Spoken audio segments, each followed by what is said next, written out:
Governor का इस तरह की पैंतरेबाजी करना, कहना कि भाई पहले ये कराओ, क्या गवर्नर भूल गए वो जो महाराष्ट्र में शपथ हुई थी सुबह के 3 बजे 4 बजे, जब उसी पार्टी की सरकार उस स्टेट में होती है जिसकी केंद्र में होती है, तो उस स्टेट में कभी भी आप गवर्नर का ना कोई महत्वपूर्ण रोल देखते हैं, ना कोई इस तरह की आपसी टकराव देखते हैं।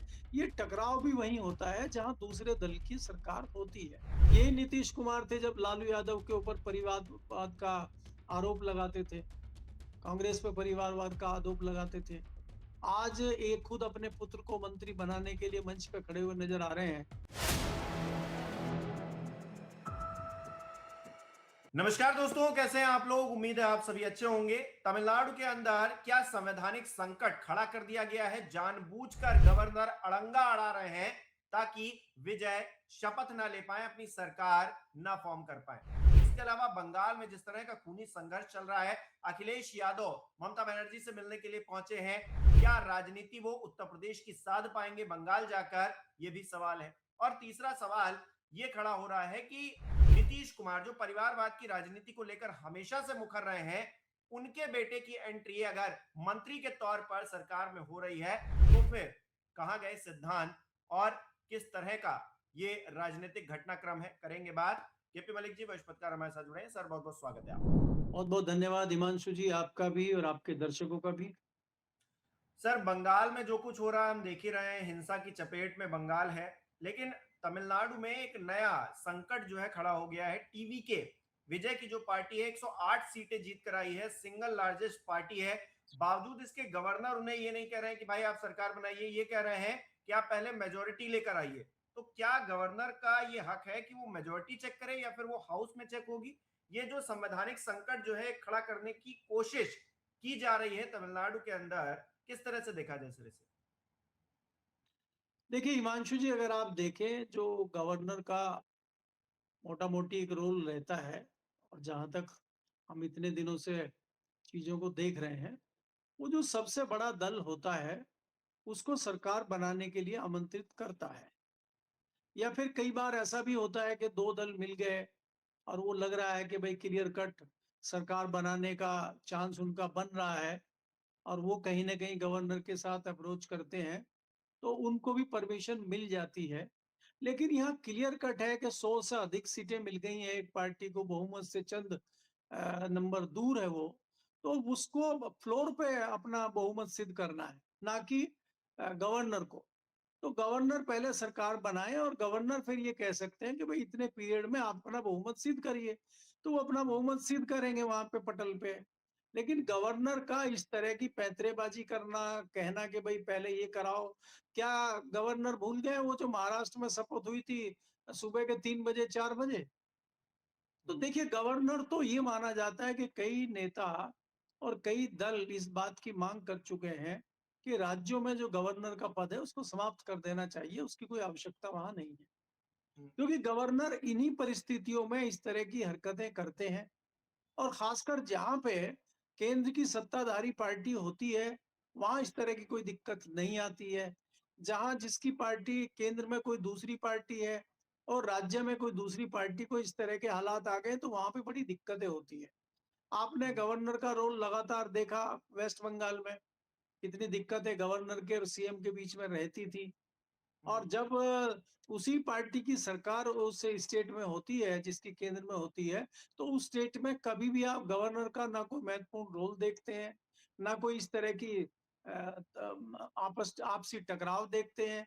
ये टकराव भी वहीं होता है जहां दूसरे दल की सरकार होती है।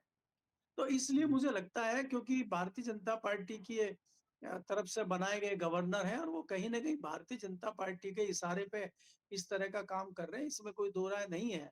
जबकि जो पुराने सीएम है स्टालिन है, उन्होंने भी कोई ऑब्जेक्शन नहीं लगा, उन्होंने कहा कि नहीं भाई, जनता ने अगर उनको बहुमत दिया है और जनता ने उनको चुना है, तो उनको सरकार बनाने का हक है। तो अच्छा, आप लेकिन फिर किसके। एक चीज और है सर। 2019 में महाराष्ट्र के अंदर जो हुआ, क्योंकि शिवसेना और भारतीय जनता पार्टी एक साथ थी, चुनाव लड़ी, लेकिन वो कि बंद कमरे में अमित शाह जी ने 2.5 2.5 साल का मुख्यमंत्री तय किया, इस बात पे लड़ाई इतनी बढ़ गई कि उद्धव ठाकरे जी बिल्कुल अलग हो गए। 105 सीटें उस वक्त भी Bharatiya Janata party single largest party बनी थी और उसने अपने पक्ष में रखी थी, वो लेकर आई थी। बावजूद इसके महाविकास आघाड़ी की सरकार बनी, शिवसेना 56 सीटें, एनसीपी 54 सीटें, कांग्रेस 44 सीटें मिलकर इन्होंने एक अपना कॉम्बिनेशन बनाया और जो 145 का आंकड़ा था उसको पार कर लिया और वहां पे सरकार बना ली। हालांकि बाद में वो सरकार किस तरह से ध्वस्त हो गई हम सब ने देखा और किस तरह से शिवसेना टूट गई, उसके बाद एनसीपी भी टूट गई, सब कुछ हुआ। लेकिन 2019 एक ऐसा मतलब साल था जब वो जो इलेक्शन है महाराष्ट्र का वो याद किया जा रहा है दोबारा से, जब ये संकट खड़ा करने की कोशिश तमिलनाडु में हो रही है। नहीं, मैं इसीलिए हिमांशु कह रहा हूँ ना आपको कि जहाँ पे सत्ताधारी दल है, वहाँ कोई दिक्कत नहीं है, वहाँ आप 3 बजे भी शपथ दिला सकते हैं। वहाँ आप जहाँ जो केंद्र से आपको इशारा होता है, उसके अनुसार आप काम करते हैं। लेकिन जहाँ पे क्षेत्र में क्षेत्रीय दल होता है या कोई दूसरी पार्टी सरकार बनाने की कवायद करती है, उसमें आप अड़ंगा लगाते हैं। आपने महाराष्ट्र में अल्टीमेटली क्या देखा कि गवर्नर ने क्या किया? भाई गवर्नर ने भारतीय जनता पार्टी के सहयोग से टूटे हुए शिवसेना के व्यक्ति को सुबह-सुबह शपथ दिला दी। फिर बाद में तोड़-फोड़ हुई। वो सारा तो ड्रामा आपके सामने हुआ है और अल्टीमेटली क्या हुआ? अल्टीमेटली एनसीपी भी समाप्त हो गई, शिवसेना भी समाप्त हो गई और भारतीय जनता पार्टी के सीएम है, स्मूथ सरकार चल रही है, गवर्नर भी आराम कर रहे हैं और मुख्यमंत्री मजे से सरकार चला रहे हैं। तो इसी तरह से आप अब देखेंगे वेस्ट बंगाल में भारतीय जनता पार्टी की सरकार बनेगी। अब गवर्नर का कभी भी कोई उठा-पटक वाला आपको ना कोई संदेश आएगा, ना कोई खबर आएगी, ना कोई टकराव आपको दिखेगा। अल्टीमेटली जब तक किसी सत्ताधारी दल की सरकार स्टेट में नहीं बन जाती, तब तक ये उठा-पटक पक्ष और विपक्ष में रहती है। तो इसीलिए आपको ये दिखाई दे रहा है कि एक नई पार्टी आ गई है और नई बड़ी पार्टी है, तो इसमें उठापटक होगी। इसका उदाहरण आप दिल्ली में देख सकते हैं कि दिल्ली में केजरीवाल की पार्टी एकाएक बड़े बहुमत के साथ आई थी और जब वो शुरू में बहुमत लेके आई थी, तो उसमें तोड़-फोड़ करने की कोशिश भी की गई थी भारतीय जनता पार्टी की ओर से, लेकिन वो नहीं टूट पाई उस समय। लेकिन बाद में जैसे अभी तोड़ी है और अभी टूट-फूट चल रही है। भारतीय जनता पार्टी आम आदमी के जिस प्रकार से 7 सांसद तोड़ लिए हैं अभी अ, खबरें आ रही हैं कि भाई पंजाब की सरकार भी कभी भी टूट सकती है, विधायकों को तोड़ा जा सकता है। अब कैसे तोड़ते हैं आप उनको? या तो आप उनको ब्लैकमेल करते हैं, ईडी, सीबीआई के छापे पड़ते हैं या आप उनको लालच देते हैं। तो ये सत्ताधारी दल जो केंद्र में होता है, वो करता है अपनी सरकार बनाने के लिए। तो वहाँ पे सरकार भारतीय जनता पार्टी तमिलनाडु में ऐसी सरकार चाहती है कि जिसको आने वाले समय में टारगेट किया जा सके और उसको ध्वस्त करके भारतीय जनता पार्टी की वहाँ पे एंट्री क्या हो, भारतीय जनता पार्टी इसलिए इंटरेस्ट ले रही है। हालाँकि भारतीय जनता पार्टी को भी पता है कि तमिलनाडु में इतनी जल्दी आना या इतनी जल्दी वहाँ पे भारतीय जनता पार्टी की एंट्री होना इतना आसान नहीं है।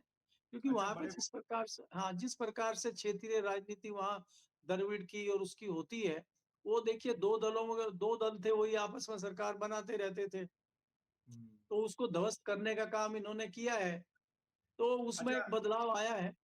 जी। बिल्कुल। अब जैसे जैसे कल रात में बीते रोज एकदम से खबरें ये चलने लगी और बड़े-बड़े सूत्र जो है ये बताने लगे कि डीएमके और एआईएडीएमके साथ मिलकर सरकार बना सकती हैं। मतलब इन दोनों लोगों की बातचीत चल रही है। मतलब काफी देर तक हंगामा होता रहा, नेशनल मीडिया ने इसे चला दिया, ब्रेक कर दिया। जैसे ऑपरेशन सिंदूर के दौरान जो हम पाकिस्तान में घुस गए थे और वहां के सेना के जो चीफ है उनको उठा लाए थे, सब कुछ कर लिया था हम लोगों ने।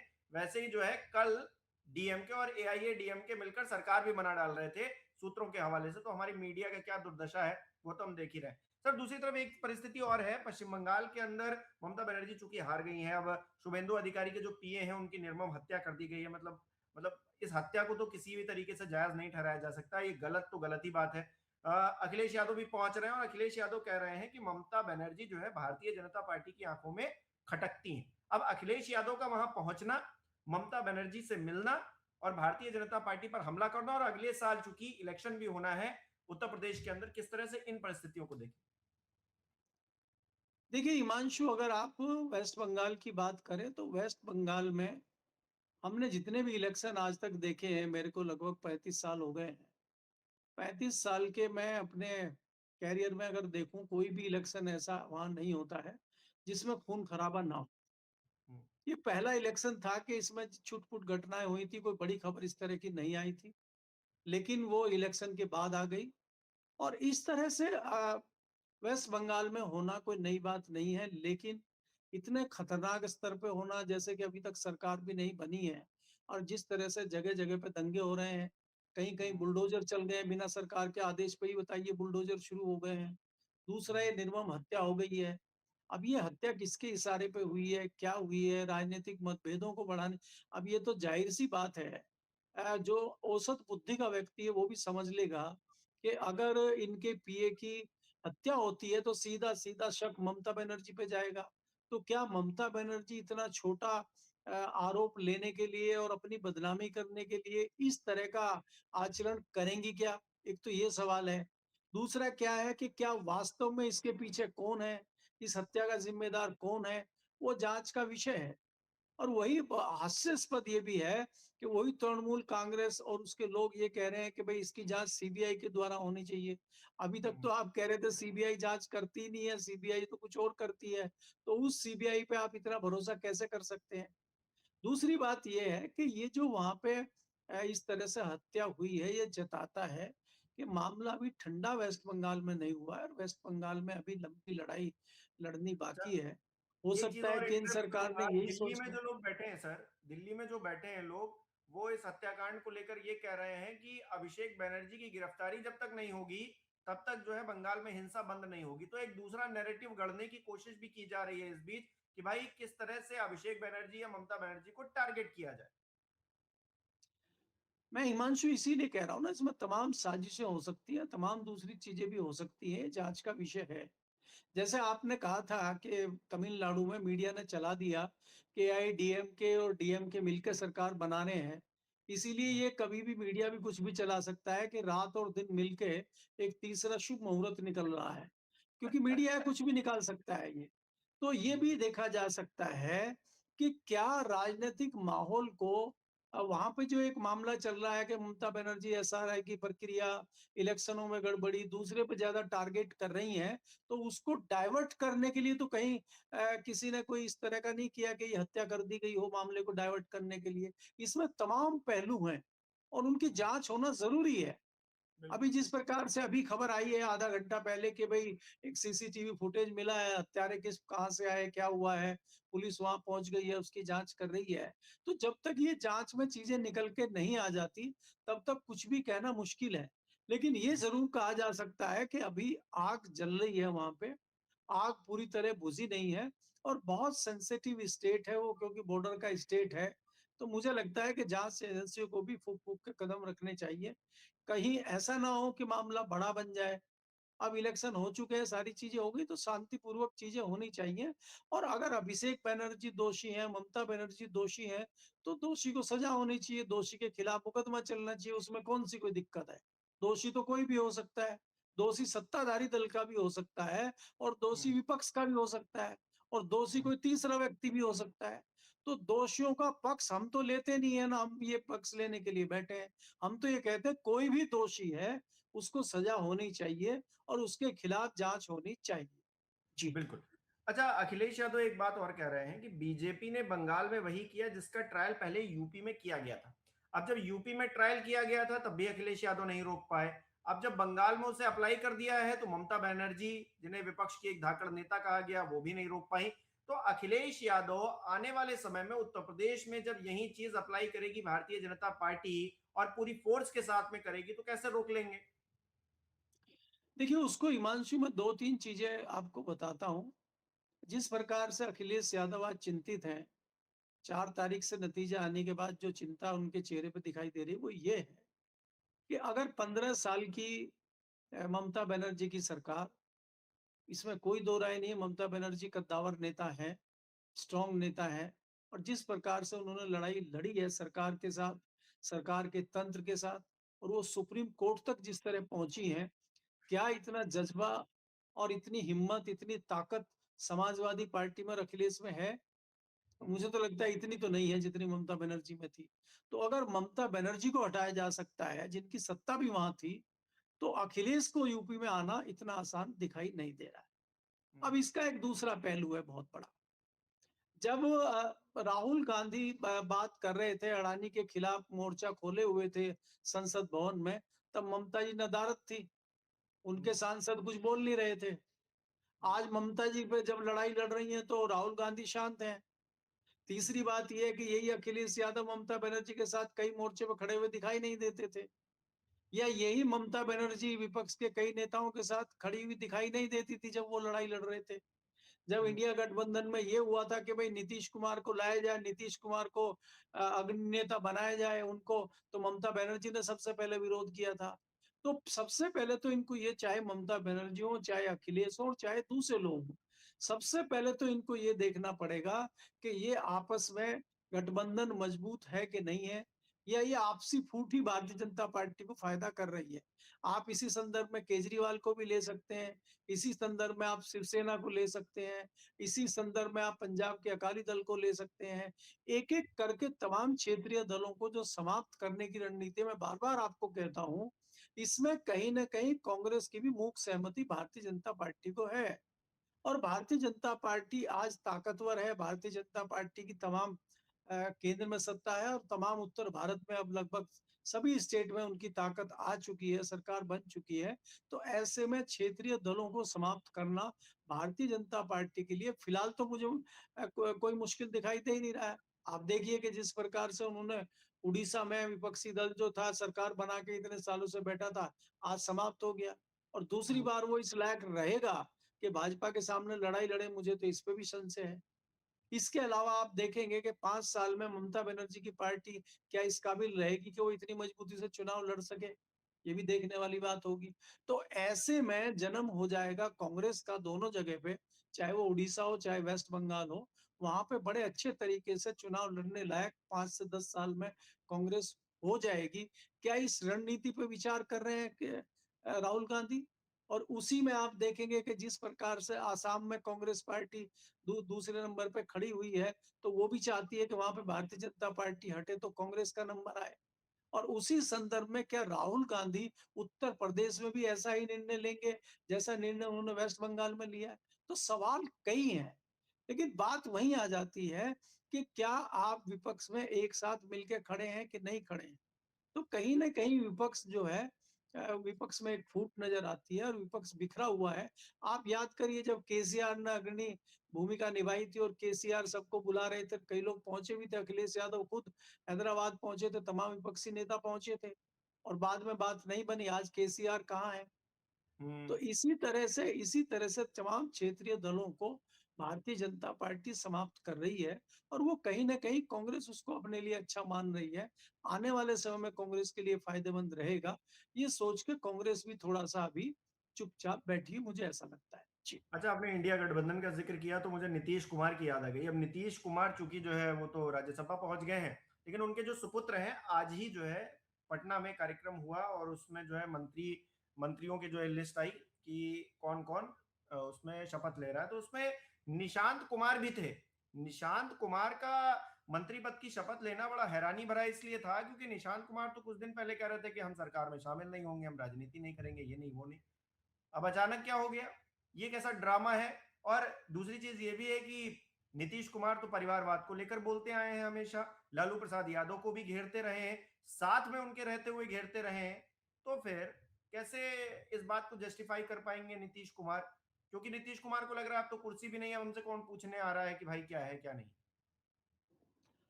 देखिए हिमांशु, अगर आप इस मामले में देखते हैं, नीतीश कुमार जी बहुत अच्छे नेता हैं, बड़े लंबे समय तक वो मुख्यमंत्री रहे हैं बिहार के, उससे पहले केंद्र में मंत्री रहे हैं और बड़ी अच्छी सिद्धांतवादी, समाजवादी राजनीति करते हैं। लेकिन पिछले अगर हम 5 से 10 साल की राजनीति देखते हैं, वो किसी भी नेता को हम देखें, अब वो नैतिकता और वो सिद्धांतवाद कहीं दिखाई नहीं देता है। यही नीतीश कुमार थे जब लालू यादव के ऊपर परिवारवाद का आरोप लगाते थे, कांग्रेस पे परिवारवाद का आरोप लगाते थे।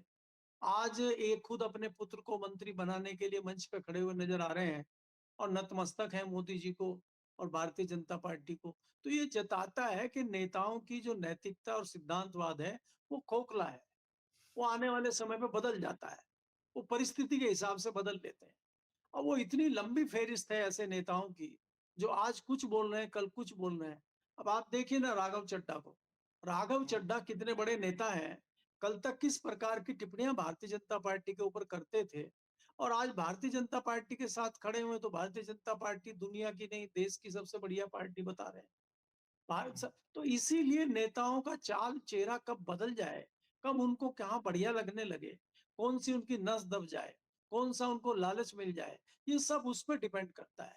आज नीतीश कुमार मान चुके हैं कि वो खत्म हो चुके हैं, उनका अस्तित्व खत्म होने जा रहा है, तो कम से कम अपने लड़के को ही आगे बना लिया जाए। दूसरा क्या है कि नीतीश कुमार से ज़्यादा उनके लड़के को मंत्री बनवाने में जो नीतीश कुमार के आसपास के लोग हैं, उनका निजी हित छुपा हुआ है। अगर हम्म, नीतीश कुमार की लेगेसी समाप्त हो जाएगी, नीतीश कुमार समाप्त हो जाएँगे, तो जो इनके चमचे, चेले और इनके आसपास के लोग हैं, उनकी दुकानें बंद हो जाएँगी। तो उनकी दुकान चलती रहे, इसलिए वो नीतीश कुमार के बेटे को मंत्री बना के अपनी दुकान चालू रखना चाहते हैं। इतना सिर्फ़ इसका कारण है। और ये तमाम नेताओं की कहानी है जो बड़े-बड़े कई नेता हैं, क्योंकि मैं आपको बहुत बारीकी से बता सकता हूँ कि जब चौधरी चरण सिंह का देहांत हुआ था, तो भारत के पहले इंजीनियर थे आईबीएम कंपनी में कंप्यूटर के अजीत सिंह। बहुत अच्छा उनका वहाँ पे नौकरी चल रही थी, बहुत बढ़िया थी और चौधरी चरण सिंह की बिल्कुल इच्छा नहीं थी कि उनको वो राजनीति में लाएँ। इसीलिए उन्होंने दूर भेजा था कि अपना करियर बनाओ और अपना उधर करो और देश के लिए कुछ करो बाद में। और आज जिस माध्यम से हम बात कर रहे हैं, टेक्नोलॉजी हो, कंप्यूटर हो, इसमें बहुत महत्वपूर्ण भूमिका अजीत सिंह ने निभाई थी। और बाद में जब राजीव गांधी प्रधानमंत्री बने, भले ही ये विपक्ष में हों, लेकिन इन्होंने आपस में मिलकर बहुत बढ़िया ये क्रांति कंप्यूटर क्रांति में सहयोग अजीत सिंह का था।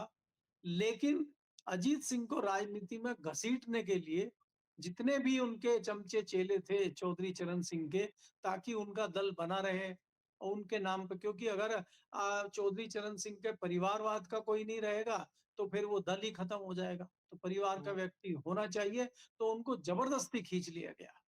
वो राजनीतिज्ञ थे नहीं, वो राजनीति जानते नहीं थे। लेकिन वो राजनीति में आ गए और जैसे-तैसे उन्होंने ईमानदारी की राजनीति करी। कई जगह उनकी बदनामी भी हुई। मैं बड़ा नज़दीक उनके रहा हूँ। मैंने चीज़ों को देखा है।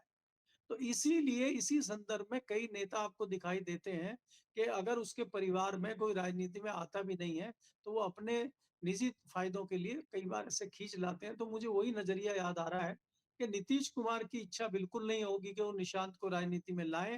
ये तो उनके चमचों ने उनको प्रभावित किया होगा, उनके ऊपर इस तरह का दबाव बनाया होगा कि नहीं-नहीं आपकी लेगेसी आगे रहे, आपका परिवार बढ़े और हम लोग का भी मामला चलता रहे। ये सोच के उसको लाए। जी।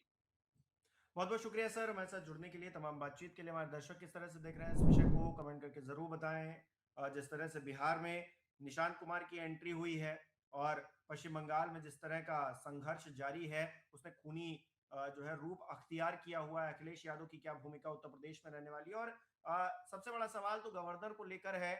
तमिलनाडु में जिस तरह से सरकार का गठन होना है, लेकिन कौन शपथ लेगा, कैसे शपथ लेगा, इसको लेकर हंगामा मचा हुआ है।